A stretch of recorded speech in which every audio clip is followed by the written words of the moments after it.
वाहे गुरु सारी साध संगत जी, हरिओम। प्यारी साध संगत जी, आज गुरु जी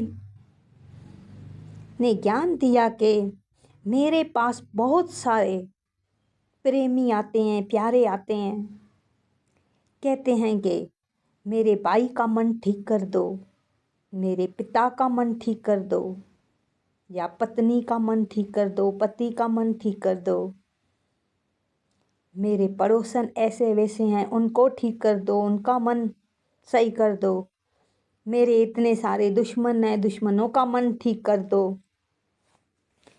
तो लोग जो भी हैं, जितने भी प्यारे हैं, वो दूसरों का मन ठीक करना क्यों चाहते हैं? आराम से बैठ के विचार करें अपने साथ कि क्या तुम्हारा अपना मन ठीक है?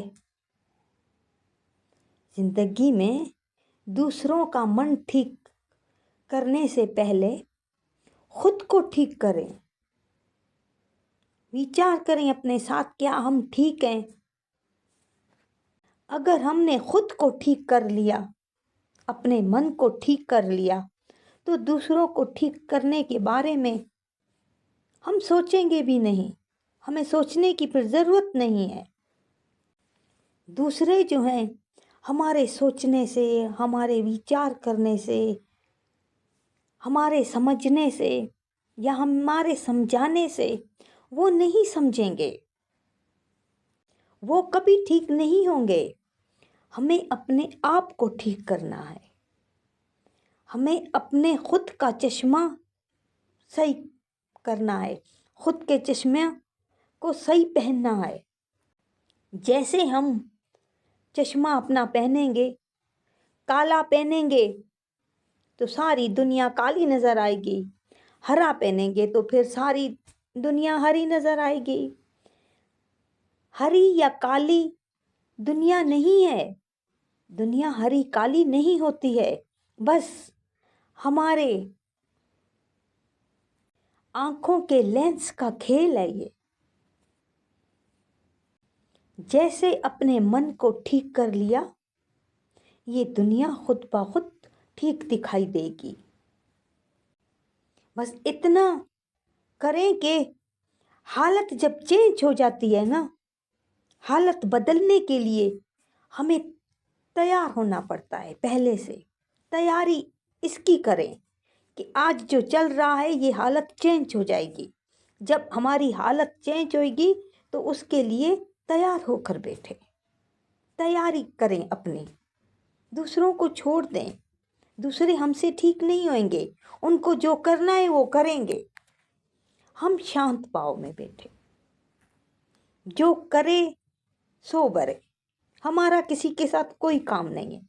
हम अपने लिए, हम परमात्मा के लिए, हम गुरु के लिए अपने आप को ठीक करें। कई प्यारे बहुत दुखी होते हैं। एक जख्म होता है, एक घाव होता है। जख्म होता है, फिर उसको भरते हैं ना, तो उसको भरने के लिए हमें उस घाव को छूना बंद करना पड़ता है। अब उसको छुएंगे नहीं तो वो घाव जल्दी भर जाएगा। अगर जिंदगी को बेहतर बनाना है तो पुरानी बातों को, गुजरे हुए कल को, पुराने रिश्तों को छोड़ना पड़ेगा। अगर आगे बढ़ना है तो फिर इन सब को छोड़ना पड़ेगा। अगर बातों को, पुरानी बातों को लेकर दिल में रखकर जिंदगी में हम आगे नहीं बढ़ सकते, सारी पिछली पूरी मुकम्मल जिंदगी याद है हम लोगों को, तो हम आगे नहीं बढ़ सकते। सुखी कौन है इस दुनिया में? सुखी कौन है? जिसको सोने की चैन पहनी हुई है वही सुखी है, या फिर जो चैन से सो रहे हैं वो सुखी हैं? अपने आप से पूछें कि हम कौन हैं? हमें चैन की नींद आती है या नहीं? हम दूसरों के विचारों में पड़े हुए हैं। दूसरों की गलतियों में पड़े हुए हैं, दूसरों की बातें याद कर रहे हैं। हमें सिर्फ परमात्मा याद करना है। अगर परमात्मा हमें याद है ना, तो हम किसी हालत में भी डगमगाएंगे नहीं, हर हालत से उठ खड़े हो जाएंगे। एक फकीर था, उसके 2 बेटे थे, जुड़वा बेटे थे।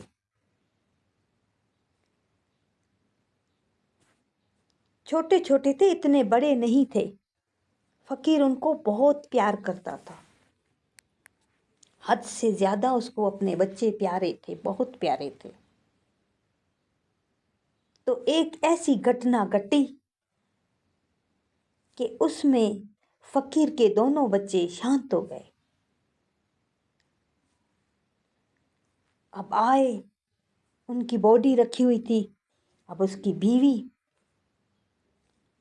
शांत मन, बिल्कुल थिर मन, खामोशी से, बिल्कुल जैसे फकीर आया, बीवी से पूछता है, दोनों बच्चे दिखाई नहीं दे रहे।